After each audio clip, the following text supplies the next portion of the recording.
Alright, we're making the pizza for our open house. And this is the cauliflower shredded.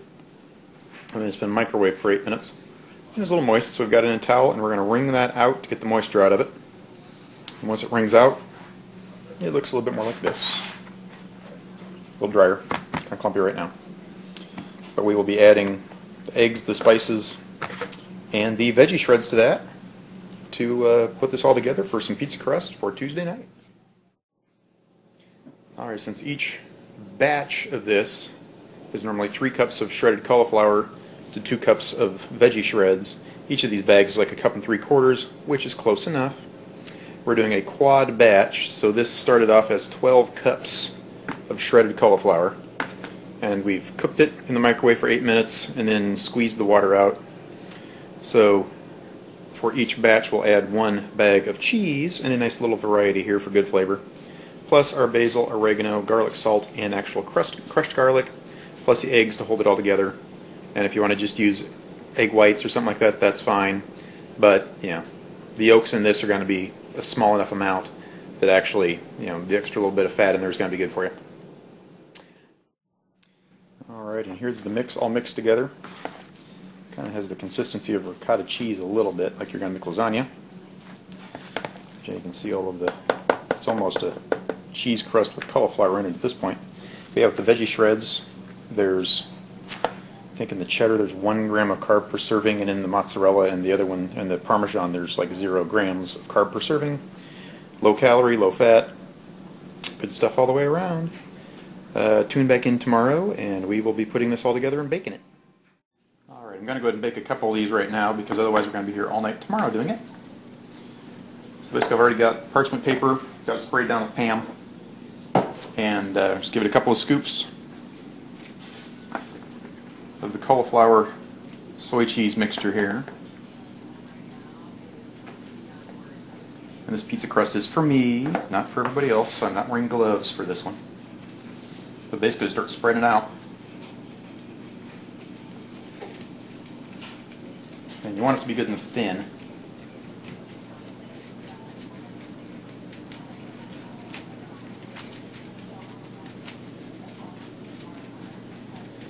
Spread those couple of scoops out pretty far. As you get little holes, just plug them up.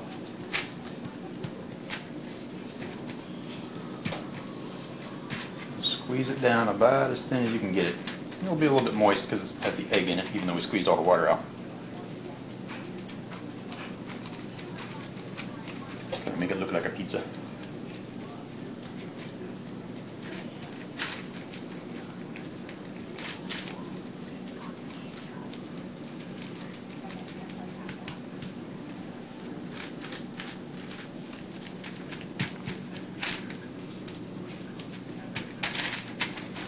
Clean up the edges so we don't get too many crunchies when it bakes in the oven. It's going in at 425 for about 20 minutes. Alrighty. Alrighty. Nice and bubbly coming out of the oven.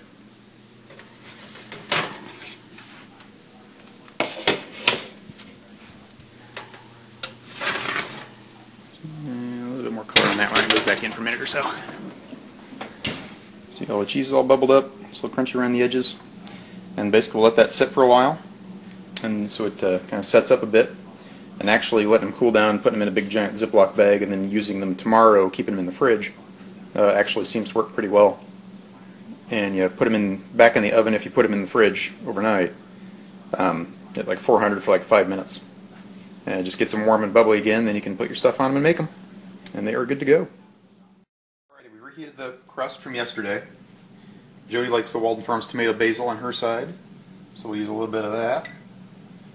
Just a little bit.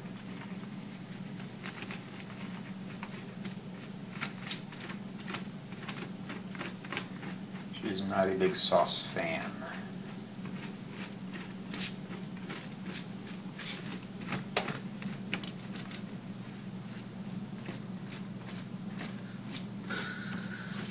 Good?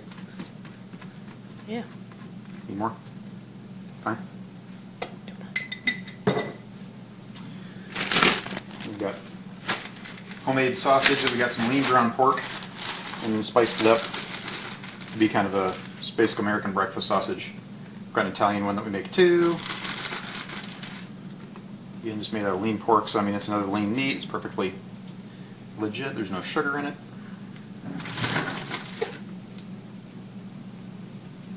Normally we do this with mushrooms, but we are out of mushrooms, so we're not going to make any tonight.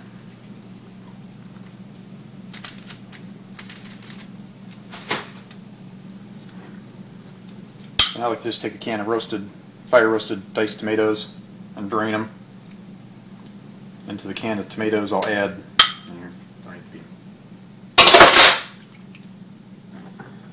to the can of tomatoes I'll add half a tablespoon of granulated garlic, half a teaspoon of basil, half a teaspoon of oregano, a little bit of red pepper flakes, a little salt, a little pepper, and it's like good chunky style, if you're getting a good Chicago deep dish pizza. And since you can have 2 cups of tomato as one of the alternate phase 1 vegetables, you know, for the most part, you're never even going to get close to that with this. So we'll pop this back in the oven, just warm this back through, because we've already rewarmed the crust. Put it in the oven at 400 for about 5-10 minutes to get it good and bubbly again. Put your stuff on, run it through, good and hot when you're done, and it's ready to eat. Thanks. Alrighty, here's the finished piece here. We found some roasted peppers in the fridge and threw those on at the last minute. So this quarter slice, just the crust, is only about 90 calories. It's only 3 grams of carb. It's about 9 grams of protein and only 4 grams of fat. Whatever you put on top of it is your fault. But we've got some lean meat and some veggies. Got a nice little spinach salad with a little bit of olive oil and some smoked bacon chipotle sea salt. That's pretty darn good. And now we're going to go watch Biggest Loser and watch Bob tell people to eat a 6-inch loaf of bread and exercise for 6 hours a day is the best way to lose weight, while I sit there and enjoy my pizza. You guys have a good night. Bye.